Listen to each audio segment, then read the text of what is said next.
Okay, thank you for coming to the Xanadu Review. My name is Prester Johns Revenge, but you can call me PJ. Today on the show, I'm joined by Radical Edward. Edward, would you like to tell the audience a little bit about yourself, the kind of work you do, and the kind of writing you do? Sure. My name's Edward Rathke, E. Rathke, Eddie Rathke, whatever. I write a lot of fiction and nonfiction. My Substack is pretty much exclusively nonfiction, and they're mostly reviews of video games, movies, TV shows, whatever I feel like. And yeah, I publish an essay every week, every Tuesday, and then I'm doing a slow read through the Book of the New Sun by Gene Wolfe. So if you're a Gene Wolfe head, you can catch up on those. We're partway through the Claw of the Conciliator. Very nice, very nice. Yeah, so that's maybe a good place to start about the fiction that you wrote, write and review. One of the more recent pieces that you wrote that I read was talking about how you try to be original as a writer and how you find your own voice versus trying to copy other people, say, J.R.R. Tolkien, Cormac McCarthy, what have you. So for you as a writer, what do you think is something that allows you to stay original? Or how would you even define that exactly? Well, I mean, part of being original is first you have to see what has been done. And I read a lot. I watch a lot of, I don't watch so much TV or movies anymore, but I used to watch a lot of movies. I used to work at Blockbuster, and that was the best job ever, kind of. Imagine. But yeah, I mean, just reading widely, reading deeply, and and then when you start writing your own stuff, you just have to accept that you're going to be really bad at it at first. And probably you're going to be a very poor imitation of whoever you were just reading. I think one of the things that helped me, besides just doing this a lot for no good reason, is I'm kind of dumb, and so I'm not a good mimic. Like I'm just not a good mimic, and so I kind of fumble my way through things. And I never took a writing course or anything, or I did take one writing course. It feels like I didn't take it. And so I just kind of have fumbled my way through and done whatever I feel like to varying degrees of success. Yeah, I think writing a lot of nonfiction also helped me find my fiction voice in strange ways. Because especially, so I come from more of like the avant-garde background for writing. I wrote very experimental and literary fiction a long time ago in a different world of letters, long before I started a newsletter. I was very involved in the independent publishing scene of like the 2010s. And so I was kind of deliberately writing books that people don't read or don't want to read. Yeah, so that was, you learn a lot of things that way. So you spend a lot of time really trying to craft sentence. You might spend half an hour writing a sentence. I think that's good practice, I guess. I wouldn't recommend anyone do it now, but if you're just starting out, it's probably a good idea to focus really intensely on prose. But then when I started writing nonfiction, I kind of just wrote unfilteredly, and that kind of helped me write more like myself, I guess, because I was writing as myself. Do you think that maybe gave you a little bit more permission to write freely? Because I know, just for example, like I'm new to writing. I only just started writing this year, the very beginning of this year when I started writing my Substack. Okay. And I write pseudonymously under a pseudonym. But I felt I was able to do that and just kind of go at it. And because I don't like, post super, super spicy things that I feel like, would get me fired or something like that. But I like being able to have it not connected to who I am in my real life, and I can be kind of unfiltered because of that, and I can just go for it and not feel like I'm being held back by anything. Is it similar to that for you when, writing fiction versus nonfiction? Why do you feel it was more freeing to be able to write the nonfiction than the fiction? I think because, so when I started writing nonfiction as a blog, because when I I lived in Ireland for a year, and before I left, someone told me that I should keep up a blog so they could kind of follow what I was doing. And so I was sort of writing for an audience of no one. It was something I had never planned on doing, was writing about myself. I'd been writing fiction for who knows how long by then. I was 21 when I moved to Ireland. I think my first story was published when I was 20, and I had been writing, obviously before that. But yeah, it was kind of just writing about yourself. And, I find myself a very boring subject. Like, I don't know, I live with me every day, all day. I know what I'm like. And so I guess I started writing in a way that I thought would be fun for me and maybe more fun for people to read about me. Because if you have to sit around and just read what I'm doing, I may as well make it more interesting for you. Sure. And do you do like I think the term is like autofiction or something like that?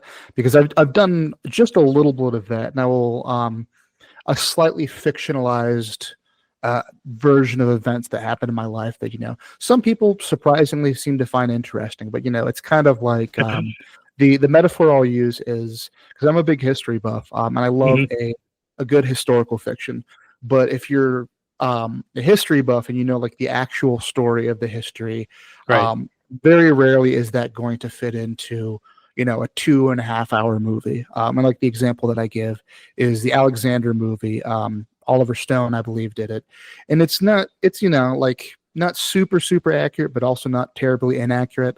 But they do things like speed up the timeline. They'll combine different historical figures into one character, or completely invent somebody who's not like a wizard or a magician, but somebody who needs to they need to get the story across. And that's kind of what I've done a little bit with the autofiction I've done. It's 75% true. There's maybe a little bit of extra spice, but I'll move things around, make it a little bit more palatable for the reader, instead of just, and then I did this, and then I did that, and then I did that. So I don't write autofiction for kind of the reasons that I said. Is like I'm not very interested in my own life. Sorry, I guess I misunderstood.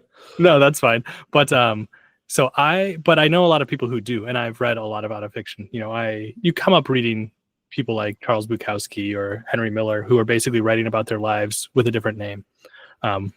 So I would say to some extent, even the nonfiction, because I say that I write reviews of books and movies and stuff like that, but I reviewed In the Mood for Love by Wong Kar-wai, and that essay is about 15,000 words. So it's basically I published a book on Substack, a short book, and I mean, it's not exactly autofiction because I'm using my name, but things are not, just because I'm telling you the truth doesn't mean I'm telling you the truth, I guess is a way to think of it. Sure. You bend reality a little bit to make this, one of my projects when I started a Substack, because I used to write a lot. Like I said, I was involved in indie publishing. I wrote dozens of reviews, interviews. I had an interview series at different magazines. I had columns at different magazines. And then I left the internet basically entirely in 2016, deactivated all my accounts and everything like that. And so when I started Substack, I think it was 2021. So that was like my reemergence from nowhere. And I kind of got the idea to do it from watching videos by a guy named Tim Rogers, who he is a video game journalist who now makes YouTube videos that are like 6 hours long about a video game that you might never have played and might not even be able to play because it's not in English. Which sounds like, why would you watch that? But it was very fascinating. It's called Tokimeki Memorial. It's an action button review. And so what I saw from him is basically using nonfiction as a vehicle to tell stories, which is, probably not novel for anyone who reads a lot of nonfiction, but it's a new idea to me, or at least it inspired me to do something with it, to take kind of like the tools of fiction and apply them to stories about myself using a work of art. So when I write about, like I said, In the Mood for Love, I'm writing about the movie but there's a lot of other stuff besides the movie in there. I wrote an essay a long time ago about Elena Ferrante's Neapolitan novels. And one of the emails I got was this isn't a book review. I was like, yeah, it is. Like, well, you spent half of it talking about omelets. I was like, yeah. And that's like, that is part of the book, and it's like, and it's not part of the book, but explaining the importance of the perfect omelet helps explain why those books are so good, I think. And, you use a metaphor, basically an extended metaphor, to describe the novel. And I have maybe an annoying quality where I don't necessarily draw the lines between things for my readers. So I understand when I get comments like that, like, why did you spend so long not writing about the book that you said you're writing about? It's like, well, this is all about the book. It's just also about me because I'm the person who read the book. Sure. And that makes sense. I mean, A, that's a stylistic choice, and B, there's no such, you can't be completely objective with any piece of media that you're talking about and reviewing. Exactly. Because I guess that's leads to one of the other questions I was going to ask you. If you're somebody who writes reviews like this, I guess what's your method / how do you draw the line between, because right now, because I see this, I don't know if this is something that you've noticed, but I think a lot of in the last, I don't know, couple years, 5, 6, it's hard to tell the exact timeline. It's gotten to the point where reviews have become either like very saccharine and super, super positive, afraid to say anything negative, or, it's the worst thing ever. It's, the worst thing ever, the best thing ever. And a lot of the times it will just shake down to the content, not exactly even the content of the work and the context that it exists, but the content and how you could break it down to where it falls on, one side or the other of a culture war right now. Yeah. So everything gets sucked into the culture war, and it's just so stupid. Yeah. It makes it, because at least for me, it makes it really unenjoyable, because kind of the same thing around the same time, I just checked out of the media, social media.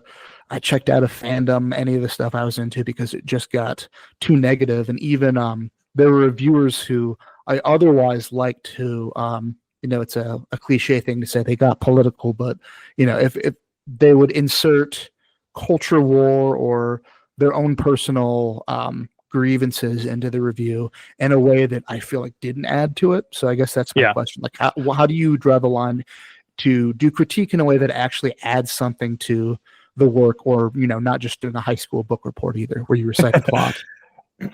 Yeah, I mean, that's, I guess, for me, it's, so I've written book reviews for I don't know how long, 15, 20 years, basically. I think my first one was published in like 2012 or something like that. Oh, wow. But I had many people back then, you submit a book review to a literary magazine, and I had many people be like, we don't publish negative reviews. I was like, well, that's the dumbest thing I've ever heard. Mm-hmm. And it wasn't even like I was writing a takedown. I was just, I was giving a reason why. So one of them that I remember is by Joshua Cohen. He won the Pulitzer a few years ago, but he had a short story collection called 4 Messages. I think that's what it's called. And I wrote I guess it was it was more negative than it was positive, even though he's one of my favorite writers and was one of my favorite writers at the time. But I was just like, this is not that good of a short story collection, and here's why. And I had the editor say, we're not going to publish this. And I was like, why? And I guess it's negative. Like, well, if we only publish. So when you're talking about small independent publishing too, it's like, this is a very small pool of readers. And almost every reader is also a writer trying to get published by a small publisher. It's a very incestuous and kind of like, it's a very stupid system to be a part of. But to me, it was like, if we won't publish negative reviews of books that get published by these publishers, like, what is even the point? Kind of to your, if everything is the best book you've ever read, like if you look at blurbs now, every blurb is like, this book is life-changing. It's like, probably it's not. Is it? Right. How old are you? I guess is maybe the first question. Yeah. So I don't see many negative ones. I feel like negative reviews only come out when in like the New York Times or something like that. And it's usually for, some big writer that people want to do a takedown. And then like there's the culture war part of negative reviews. Like I'm sure all of J.K. Rowling's books that have come out in the last 5 years have all been negatively reviewed. Kanye West just had an album come out earlier this year, and it's probably his best album in a decade, but it got just universally panned. And it's like, guys, is this actually a bad album, or do you just hate Kanye West? And it's fine if you just hate Kanye West. I kind of hate him too. Right. That does draw an interesting question, though, because I would say to a certain degree, I get it. Like if you absolutely hate it, you might as well just not say anything unless, I guess if that's your job. Yeah. But I think you can also find a way, if you completely can't stand it, it would be like if I were to review a sushi restaurant and I don't like seafood. So there's no version of sushi. Yeah. There's no version of that's going to be good. But you can, I think, negative. I mean, that's a subjective term, right? But you could be negative in a way that, what does this say about, the piece itself, the time, the author? There's things that you could do that are interesting, or because also in the same way, like when you talk about, Kanye West, J.K. Rowling, you also see the inverse, where it's the best thing ever. And if it has, say the right politics, the right demographics who made it or involved in with it, right identity markers, it's great. Because I remember like one of the most stark examples to me was Wonder Woman 2, which I thought Wonder Woman 1, great movie, very fun. Wonder Woman 2 was one of the like worst movies I've seen in a long time in a way that's kind of baffling. Yeah. Just because it was so all over the place. The acting was bad. The writing was confusing, but they were doing a ham-fisted Trump is bad thing. So it got like a 96% on Rotten Tomatoes. Yeah. And I mean, it's just, it feels so infantile. Like, I think that it doesn't just, if we're going to take criticism seriously, and I think that we should take criticism seriously because that's how we define kind of like what culture is. If everything is the best thing ever, the worst thing ever, then like what is anything? And especially if it just lines up politically. So I think it's like sometimes when you read a negative review, for example, you realize that, oh, I'm going to like that, or you read a positive review and you're like, that is not for me. That's the usefulness of criticism. And that's when to do that though, you have to, I guess actually like care about what you're writing about or what you're reviewing. And part of that is like not also being in love with it or not hating it. Like to hate something is like, I don't know, it's such a trivial thing. Like go do something else. Who cares? Yeah. I don't know. So I try, I guess, to not fall into any of those things. I mean, I wrote a very negative review of Donna Tartt's Pulitzer Prize winning book, The Goldfinch. I hate that book. And I go in I write, like 3,000 words why. But stuff like that is more kind of like fun. Yeah. Well, I would imagine, because you sounds like you've been doing this for quite a while. You have a decent following on Substack. At least for me, because it seems like a good time to be an independent personality who's doing reviews. Because kind of like you mentioned, at this point, if I see, like, I don't know, super partisan sites, like say if Kotaku or what's one of the conservative ones, like The Blaze or something, if they're giving it glowing praise, I know it might be good, but they're so partisan when it comes to the culture wars. It's probably you kind of know what to expect. But I'm not familiar with the gentleman you mentioned, but there's some people like one of the big ones, like Red Letter Media. Do you know them? Yeah, like Red Letter Media. They have for better for worse, or a music reviewer, or video games, whatever it is. If you start to follow a personality and you get a feel for what they like, what they don't like, who they are, for better or for worse, you can say, okay, at least this person's being honest. They're not just giving it blanket good or bad. You can kind of know what to expect from them. But you're like, okay, if this is this type of thing, let me go to this person, if that makes sense. Right, exactly. And I think, there is usefulness in places that are really partisan because you know what you're going to get from them too. Like, if you're reading about the election on Jacobin and you've never been to Jacobin before, it's probably like, oh, this is like pretty surprising analysis. But it's like, you know what you're going to get from Jacobin, just like, you know what you're going to get from the Daily Wire. And so that helps you, or should help you, contextualize the information that you're reading. You know, if you're reading about analysis of the election from a socialist perspective, it's going to be very different from, you know, a neoconservative opinion. Like if Ben Shapiro's opinion on the election, you know, however you feel about Ben Shapiro, you probably know just by his name being attached to the analysis what it's going to be, you know, like, Right. And I think that there is value in that, because, you know, we are just inundated with information. Just it's flooding our systems constantly, and there's no good way to filter it because we all carry around a little demon in our pocket that chirps at us all day about garbage. And so one of the filters is just to you know, understand media literacy, or like, you know, kind of make yourself literate in that context. You know, it's like, what is this? Where is this information coming from? And Sure. is that actually useful? And is there anyone else saying this, or is it just something that's, you know, I saw a guy on Twitter say it. Like, Right. And I do want to draw a distinction between like reviews of fiction versus news analysis, because those are two kind of separate conversations. Sure.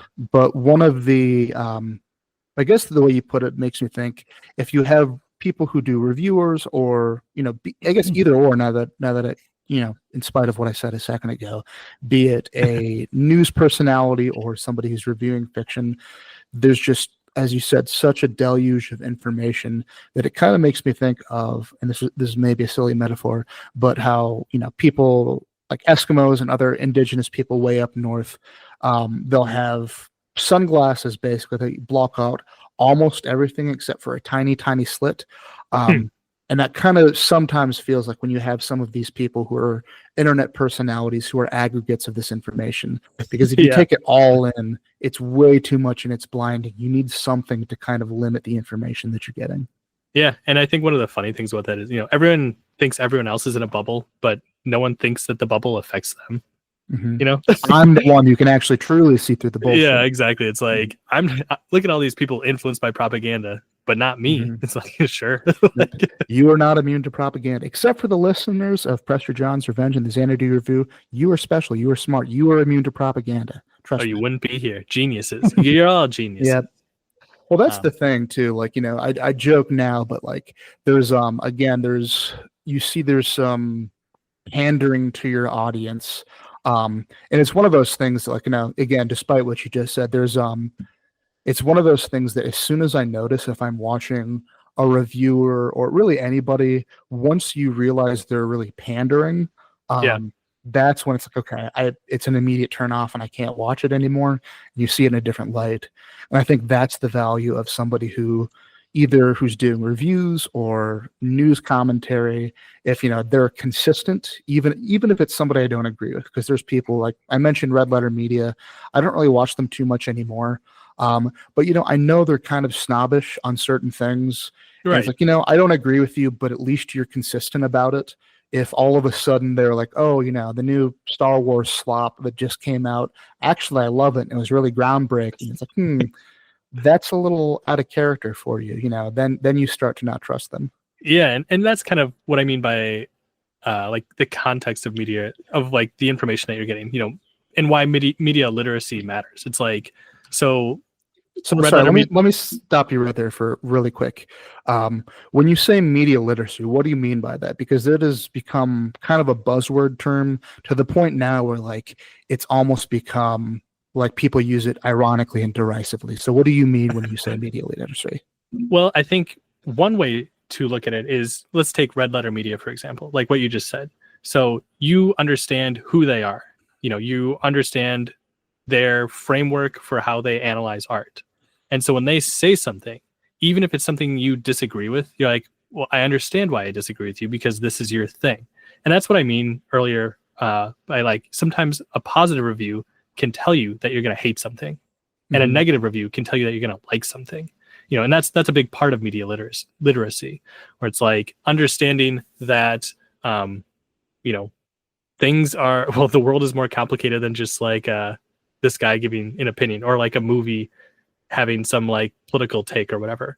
You know, the the economy of the world is this big web, and sometimes criticism sites are connected to those companies that they're criticizing. So like, Kotaku has a parent company who has a parent company. I can't remember if Kotaku is ultimately owned by something like Universal or, Warner Bros. Or something like that. But there's a lot of websites like that. So like you might be reading a review of a new movie on a site and you're like, wow, this is super positive. Like this must be a really good movie.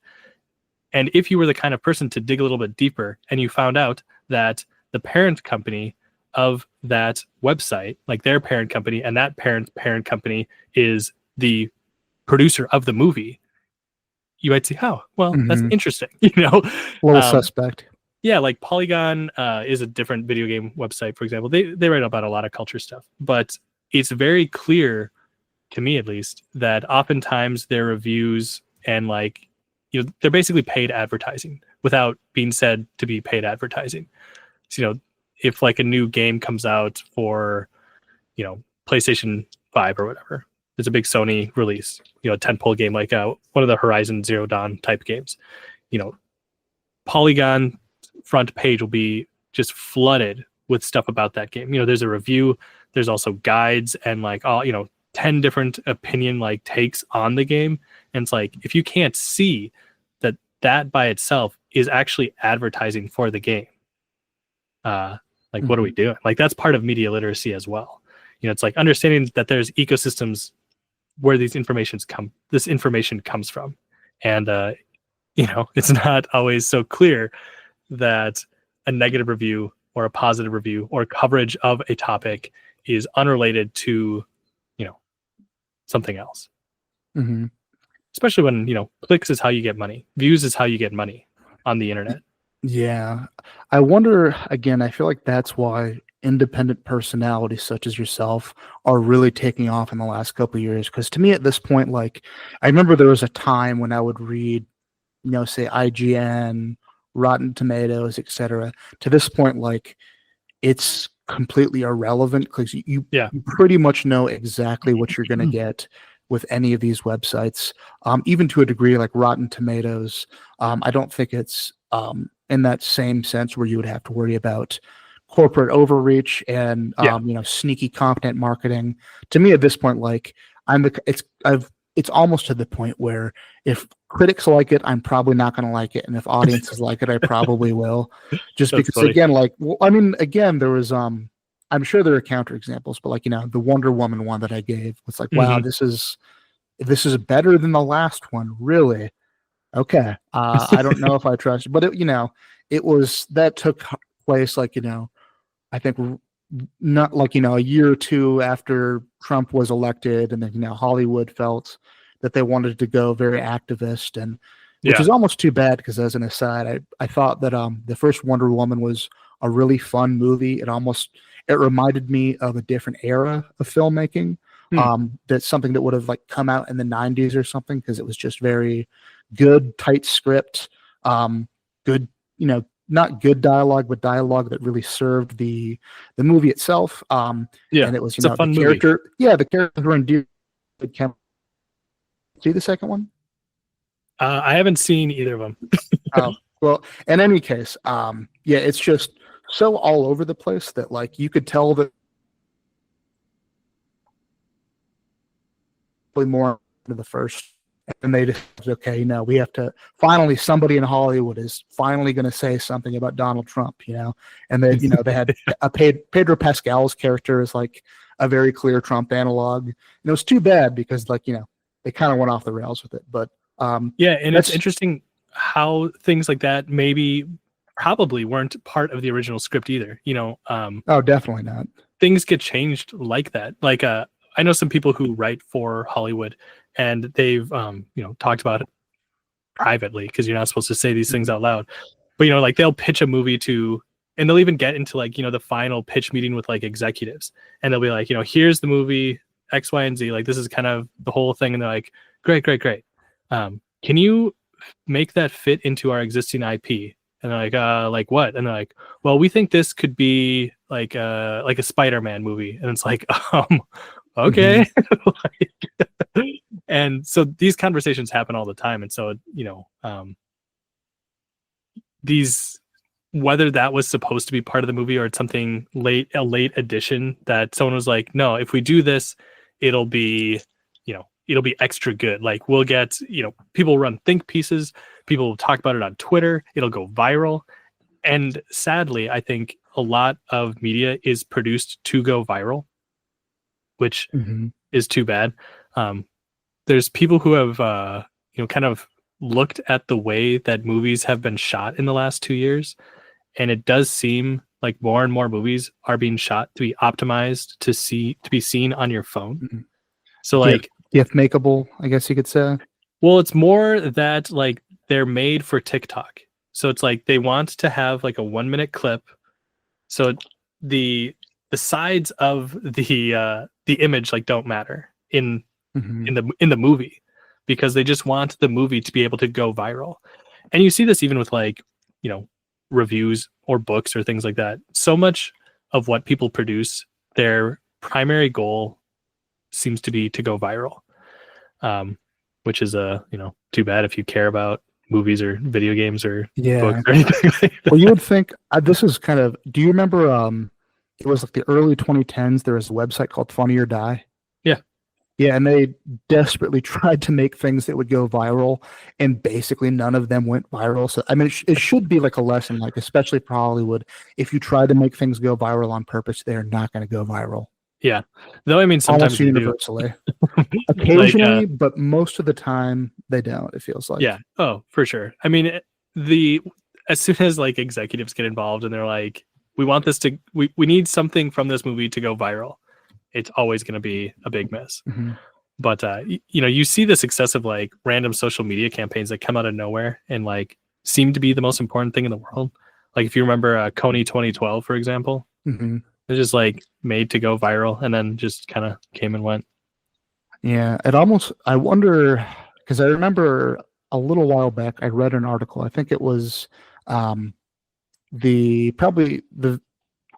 I don't know, 5-10 years ago, and Steven Spielberg was saying, Hollywood is probably going to collapse by the end of the 2020s, at least in the traditional Hollywood sense. Because sometimes I wonder if it almost feels like it has to be the case, because you're seeing, these really high-profile flops, and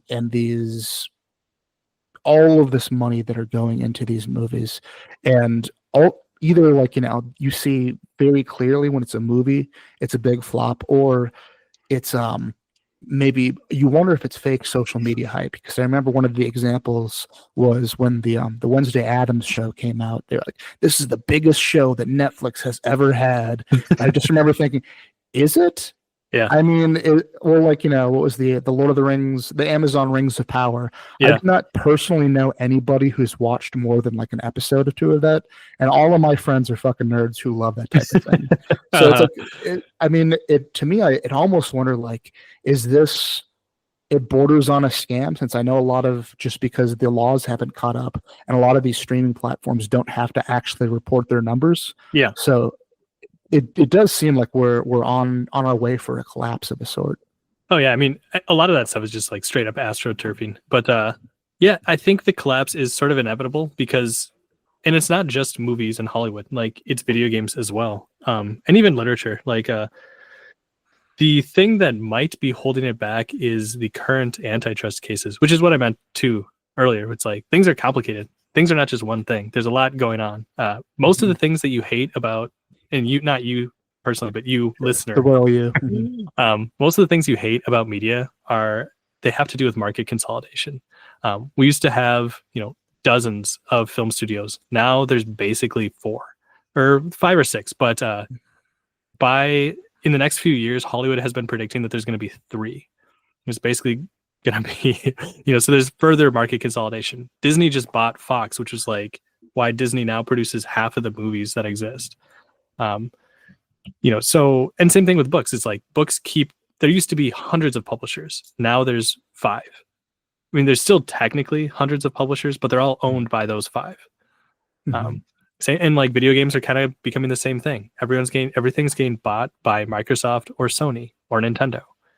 And so you have fewer and fewer people able to make these things. And these bigger companies want blockbusters. And so a movie to be successful now needs to make $500 million, sometimes just to break even, like $500 million. And so they put all their eggs in a basket. And if that basket turns over, it's like, oh, well, shit, like, what do we do? And it only takes a few of those flops to, crash an entire studio. Square Enix, the makers of Final Fantasy, coming off some of the most successful Final Fantasy games, even still, like Final Fantasy 7 and 10 and 9 and stuff like that, they almost went bankrupt because of the movie they made, Spirits Within, that crashed terribly. And it's like these big studios, they keep running into that problem. And streaming is actually kind of a big part of it, sadly. For all its convenience, it's kind of destroyed filmmaking. It's like yeah. Well, that's what I was going to say, because especially you can spend literally billions of dollars, have all this marketing, but the internet, much less than it used to be, but it's still democratized to the point where, some, three guys can make a video in, their basement, and it'll get as much or more views, or a TikTok will get more that has virtually no budget. Yeah. Well, I mean, that's kind of the crazy thing. So like we can move back to like writing, the biggest names in publishing, people like Stephen King, J.K. Rowling, they're rich, and they get rich from publishing books.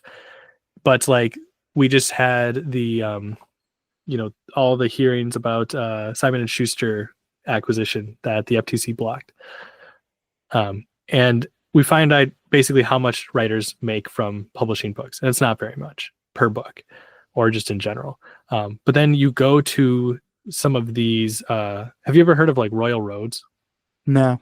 So it's a website where people just write novels. So serialized web novels is basically what they are. And a lot of those people, especially the successful ones, they'll have like a Patreon. And those guys, some of them are making $50,000 a month serializing novels. And most writers don't make $50,000 in a decade. Like, it feels like with that, yeah, you're other than like the very small sliver of people, like you mentioned, make any decent living, because excuse me, I don't know if it's greed or just the process has become too Byzantine, but it feels like these institutions have just kind of, made themselves irrelevant between that or kind of the same way where, I don't know if you, any of the controversy that's surrounded the Hugo Awards in the last couple of years. Yeah. To the point where, like, say what you will about the ideological preference, you could say, that they have, call Sure. it very woke, liberal, whatever you want to call it. At a certain point, even if that is you, then at least or even if the opposite, or a much more conservative thing, because I feel like there's a certain portion of people who are very partisan and they want to see their team win every time. But I feel like most people I don't bother to go to like Kotaku or the Daily Wire, because I know exactly what I'm going to get. A Hugo Award doesn't mean anything anymore, because, at least to me, it definitely means a lot less than it used to. And that is one of the things I've been saying about publishing for a long time, which is really too bad, because I like books. I care about books. I write books. But I think that publishing has basically been swallowed by fan fiction writers. And I mostly mean that in a very bad way. And it's not just that a lot of writers being published right now come from fan fiction. It's that a ton of like acquisition editors and things like that were formerly, fan fiction writers or readers of fan fiction. And so there's this fan fictionification of literature. And it's not just in genre fiction. I read a lot of everything, but even, I'll pick up literary fiction that is, long listed for awards and things like that. And I'm just shocked by how bad it is. And it's not even necessarily political. It's just like, this is just bad. Like, Mhm. and there's nothing wrong with writing fan fiction and liking fan fiction. That's fine. But I think it is qualitatively, for the in most cases, different than what we expect from a book that goes through a 20-month development cycle. Because the way that books come out.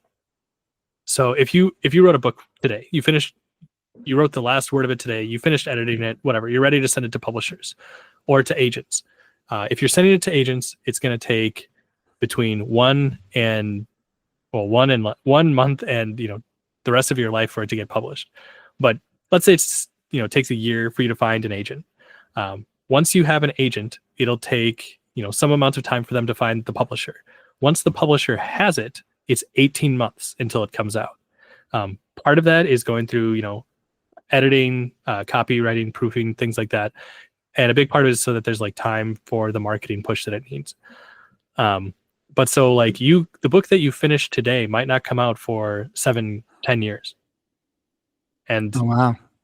so, and even if you're Stephen King, it's going to be 18 months until it comes out from when you finish writing it and send it to your editor, because he doesn't have to go through, the process, but it's still 18 months. Mm-hmm. Again, it seems like maybe that process is just so antiquated in the age of the internet, since I have a good friend of mine who's a published author, and he had something published when he was talking to publicists and editors. They're like, they're basically like, well, you need to get a social media following, you need this, you need that. It's like, isn't that why I'm coming to you people? And there have been, it seems like some people are able to circumvent it, but they're already really big. An example that comes to mind is, the writer Brandon Sanderson. Yeah, for the audience who doesn't know, Brandon Sanderson had, at least as of when I saw it last, a year or two ago, whenever it was, the most successful Kickstarter of all time. And by a huge margin. Yeah, and I think it's like, millions of dollars. And he's basically, set up his own in-house publishing firm where he can just, get locked in a room for 10 hours a day, write, and he's just pumping them out book after book after book. But the asterisk being that Brandon Sanderson was already one of the biggest, if not the biggest name in fantasy before that. Yeah. And so that is kind of like the detail that people don't tell you anymore, is like, and part of this has to do with literature also is looking for blockbuster books. They're looking for big fish. They want something that's going to sell 10 million copies a year. And there's no way to predict that. And there's no amount of marketing that can manufacture that. Like, it might be able to, the right amount of astroturfing might get you to sell 50,000 books, which is a lot for most publishers. But books especially, they really live and die by their quality. And sometimes they live and die by like how much they appeal to some kind of like fandom. You see that a lot of success there too. But it's so many writers, especially if you're a debut author, we're way past the days of you getting a big advance and a marketing push, and even like an assigned publicist. Most books that are successful have a publicist, and oftentimes it's because the writer hired that person themselves. And that's a big cost that people don't know about, but it does make books successful. So if you give a publicist $5,000, they might be able to make you sell a lot of copies, or they might be able to get you a review in like the New York Times or something like that, so that you have the correct veneer of respectability and like, this is a quality author. And sadly, a lot of that just does come through publicists or from the connections you made in your MFA program if you went to an MFA program. Because if you went to an MFA program, people who are in the program with you might now be acquisition editors at major publishers. They might be reviewers for The Atlantic or things like that. So these connections that you make in these very specific places have big benefits for you. And so if you are just someone kind of tinkering away quietly by yourself, and then you finish your book and you're like, great, I want to get this published. There's many big hurdles to overcome. And even if it's a great book, even if it's the best book of the decade, it's possible that it'll sell 5 copies. Yeah, and that's what I was going to say, because it feels like they could almost be a double-edged sword, because all of that glad handing, old boys club or old girls club, from what I understand, basically now that exists. Um, at the same time, it feels like, again, it's kind of invalidating the system itself, because you might be putting people in there who, yeah, that's my friend from college. Oh yeah, I know this person. Right. And it seems again the maybe self-publishing is the future, because I had somebody on as on my podcast recently, Monia Ali, who also writes the Fandom Exile blog and writes about this type of thing. And she said something that's like, the rule of 1,000 or even 100. If you have Yeah. 100 or 1,000 people who are willing to support you, then you're going to be okay. You're not going to be rich. You're not going to be like the old days, but you can make a decent living, because Yeah. even what I've been doing this for about what is it? Very close to a year now. I have 700 some odd subscribers, but I look at the metrics of just the things that I write, and it's not fiction. Granted, I know fiction doesn't do as well on Substack, but usually a couple thousand people read it, a couple thousand people will listen to a podcast that I put out, and I'm just some guy who's literally only been writing for a year. So it seems Yeah. like that's the way to do it if you want to do it. Just start doing it, start building your own sites like Substack, or what was it, Royal Road you said was the other one? Yeah. To try to And I build mean, your own organic base and go from there. yeah, and like that Vanity Fair piece about Cormac McCarthy's apparent muse that went viral all over the place. That was written by a guy who has a Substack. It's a small Substack actually, but the reason he got that is because Augusta Britt, the person who's the subject of this, just happened to read his Substack because he wrote a review of The Passenger, one of Cormac McCarthy's last books, and she liked it, so they started communicating. And this is someone that the official Cormac McCarthy biographers have wanted to talk to for a long time, and she's never spoken to any of them. So it's like this random guy. You never know. Yeah, and it's like this random guy who no one wanted to write this story. I mean, he wanted to write it, and Augusta wanted him to write it for whatever reason. But it's like he's the one who got to write it, and now he has a big piece in Vanity Fair that he probably got paid pretty good amount for. And whether a lot of people really hated it and feel like it was not a good piece, you can read it for yourself and decide. But that may make that dude's career, because so much of everything is just getting your name out there. Like, yeah, I'm starting to see that even a little bit that I've been doing this, because it's very, because I guess I'd be curious. I mean, say if you want to or not, why you got offline in 2016. I would imagine it's because things got really toxic, but I got offline around that time too. I think it was 2016, 2017, deleted all my social media, just didn't engage with it because the environment had become too toxic because of politics.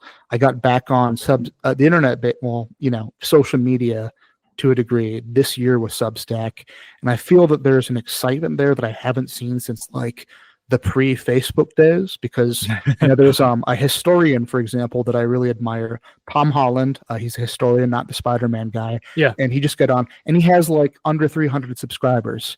And it's so wild to see these people on here, or like, a nonfiction writer like, Francis Fukuyama, or, some of these big name people who are on Substack just posting.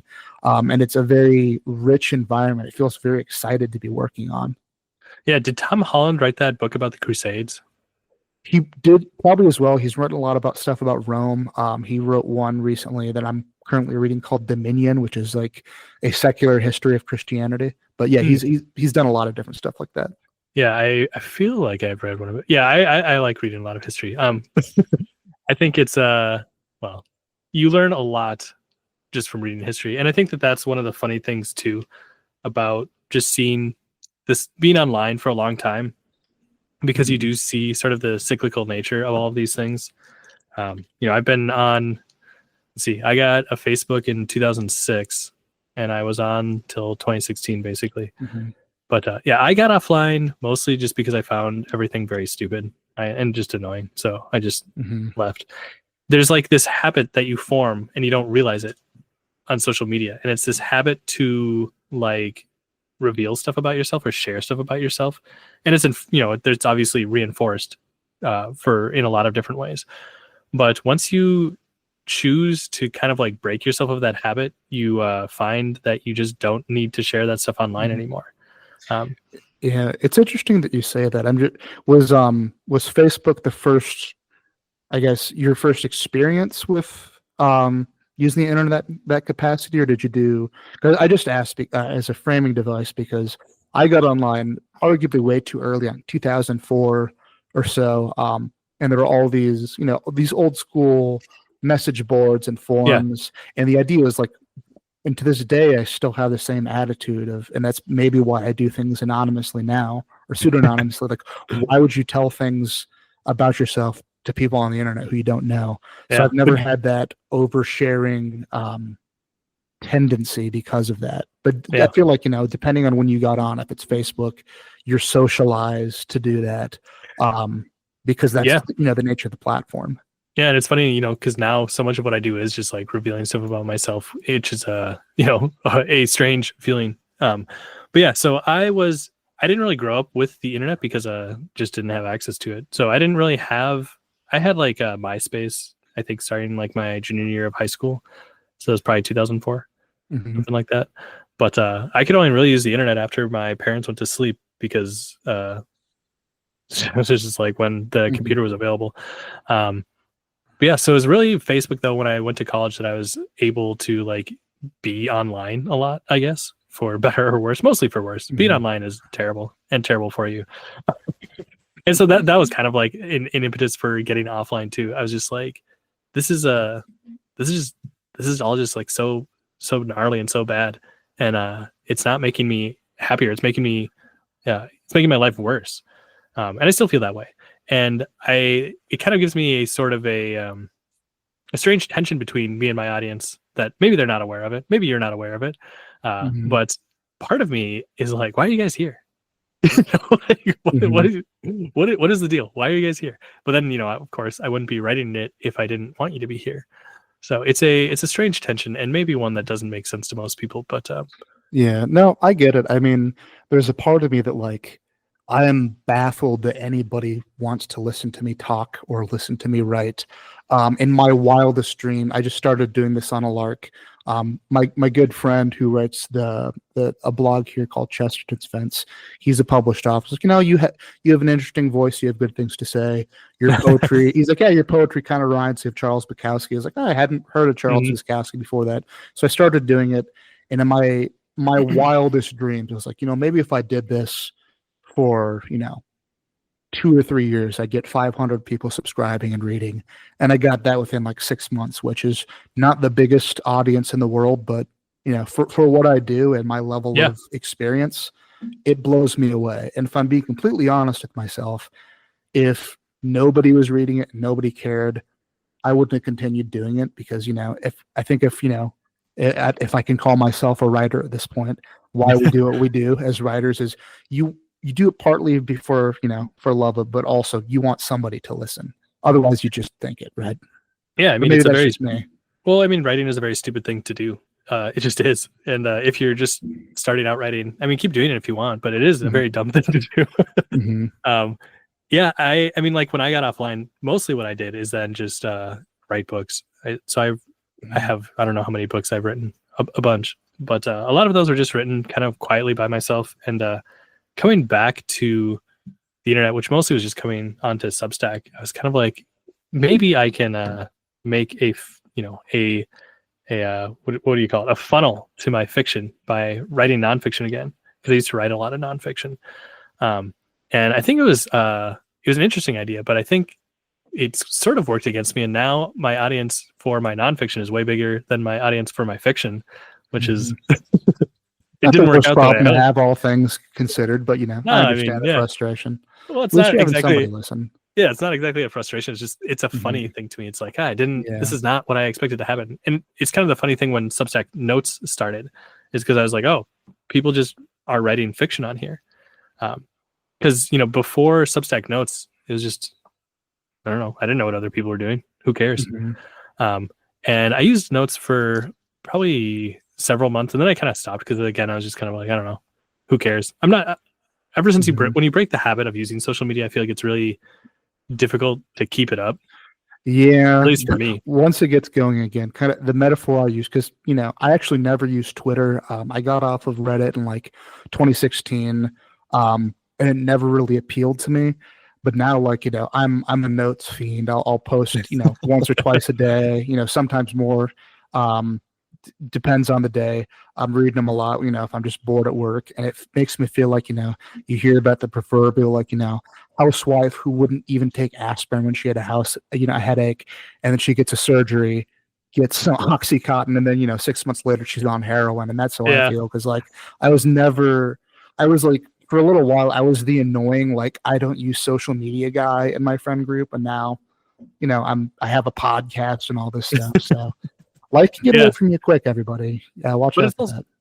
it's also, I think the best way to grow a Substack is through notes. Because so my Substack, you get the statistics, and 98% of mine are just directly the email people who see it. So if you're not a subscriber of mine, you probably won't see it, because if you're looking for it on Substack Notes, just Substack Notes, like any other social media, it's like the more you feed the algorithm, the more the algorithm kind of feeds you. And I've seen that happen because I had a post on Notes go semi-viral a few months ago, which did lead to another surge in subscribers. And I was like, oh, that's what this is for. But if you're someone who doesn't really engage with it, it just kind of, I don't know, it's just there. But it is a good way to grow the newsletter if you have the temperament to do it. Yeah, I would imagine that like I guess I could look at my analytics and find out, but like a good chunk, because I don't know, like I'm not as on top of as some people are, because for the most part, like I don't know if this is like because funnily enough, my wife works in like digital marketing and content marketing. I should ask her like Mine too. Small world.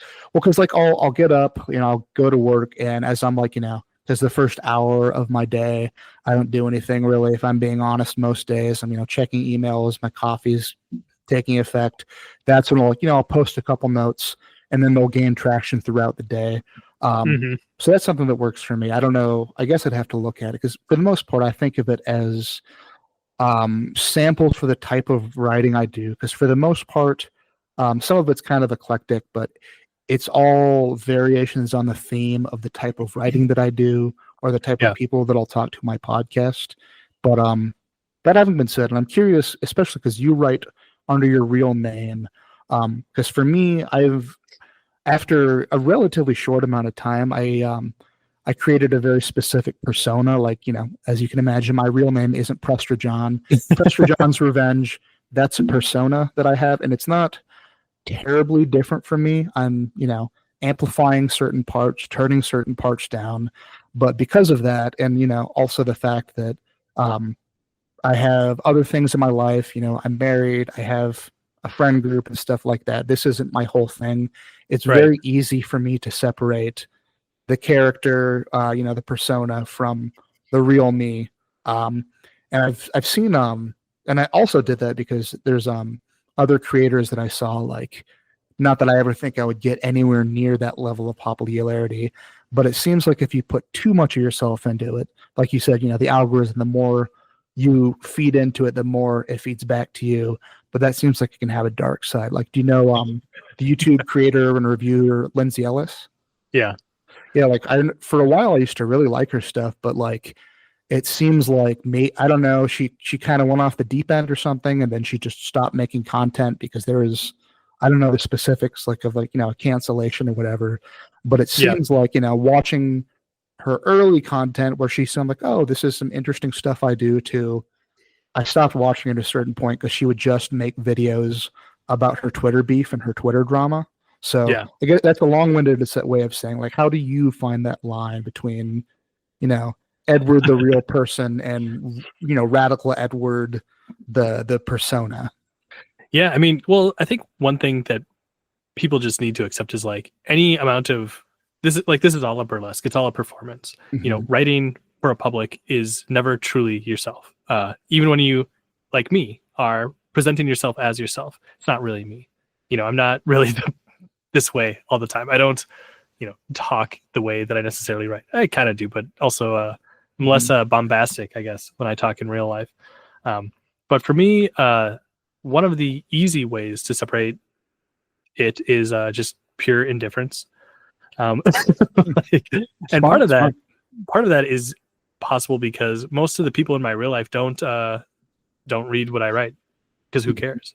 Like my wife doesn't. She sometimes reads my Substack, but she doesn't read my books. Most of my friends don't read my books or anything like that. And this comes mostly from having like normal people as your friends. I have writer friends as well, and they all read my stuff because we actually like each other's things. But most people in my day-to-day life, they just we just kind of hang out and we're normal people. And if they have read my stuff, it always like surprises me a little bit, because sometimes it'll come up in conversation. Like they'll be like, oh, like you were writing about whatever. Like, I want to talk about that. And it's like, oh, well, I already kind of said what I had to say about it. Yeah. But well, people want to have fun with it, I guess. Yeah. Again, that's part of the fun, right? Again, with being a reviewer is like, oh, this person thinks what I think about this. Let's talk about how we both like it or how we both hate it. Yeah, and I mean, sometimes part of writing, I call them reviews. Sometimes they're more just like personal essays, I guess you would say. But part of them is more being the persona. Like I wrote a review of Final Fantasy 15 several years ago. I guess 2 years ago, 3 years ago, I don't know, some amount of time. And I used the word bro in it like 40 times, because I don't know if you've played that game, but that game is all about hanging out with your bros. It's a great game. Final Fantasy 15. I love that game. It's terrible, but it's also the best. But it's just a game about hanging out with your bros, bro. I love it. And so part of the fun of writing is playing with language, the sound of language, the feel of language. Like, how does a sentence feel in your mouth? And that, if you hear that and you're like, what the hell does that mean? I don't know how to explain it better than that. You can feel words. There's a tactile thing. Well, yeah, because I'm also a musician, and when I write a song, the same thing with poetry too. At least the way that I write poetry is it's about like a puzzle of like what syllables, the combination of like the syllables that you're using, the melody, the rhythm. Yeah. How, because there are some songwriters who just like vomit out lyrics and it doesn't really fit the song, but it's a challenge to you have 4 bars of music, it's this long, it's this melody, this rhythm, you have to make what you're trying to get across say, you might have what you're trying to say come across, and you might have to find a different way of saying it, right. Might have to change it a little bit, or the same thing with poetry for me, the little bit that I've written that's part of the fun and challenge, because you can be because it's about like the tactile feel of the word. Like that's why even you can listen to a song in a language you don't understand, and if the melody is good enough, then it's going to stick with you. Yeah, exactly. And it's like I can hear when I read, if that makes sense. Like if I read a sentence or a line of poetry, I hear it. It's not just words on a page for me. And I think one of the cool things too that you can do, especially with like songwriting, is create that tension between the melody and the meter. I wrote a really long essay about Bon Iver's song Creeks, because a lot of the lyrics are almost like anti-poetic, but because of the strength of his voice, it makes it work. And that's one of those cool tensions that you can find in poetry as well. You create, sometimes what you do as a poet is, you create a meter and a rhyme scheme and all this, and then it's the points when you break it that are interesting. And it's the same with, just writing prose. You can mess with the length of a sentence, with the sound of a sentence, with the grammar of a sentence, I guess you could say. One thing that I always like, and there's a lot of writers don't do it this way, but it's fun when you can hear the accent in a sentence without there being any like apostrophes for like missing letters and things like that. So like if you're writing someone's like a southerner speak in a southern accent, one way to do it is to use a bunch of apostrophes to drop letters and syllables and things like that. And the other way to do it is just grammatically write it so that the reader reads it in a Southern accent without even trying. It's just like, it has to be read that way because this is the way that it's structured. And these are the kind of I talked earlier about, you can spend half an hour writing a sentence. That's the kind of cool stuff you can do. And hopefully after 20 years of doing it, it won't take you half an hour to do that anymore. You just kind of do it by instinct and feel and stuff like that. But that's all part of writing. You're going to be really bad at it at first, and then eventually you can do really fun, cool tricks. Yeah. Oh, very cool.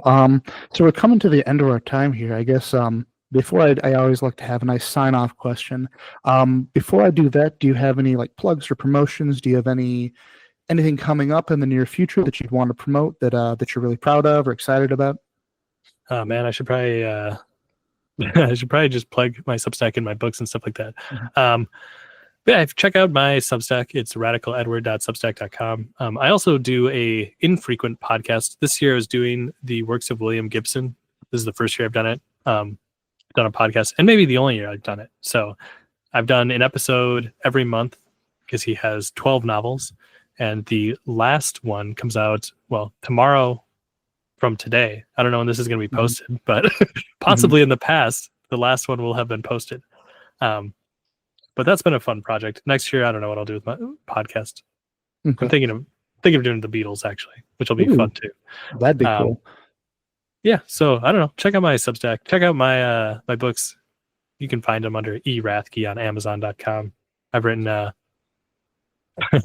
vampire hunting. If you had to choose one book of yours to introduce a new writer to work, what would it be? It's probably Sophie's choice, but yeah.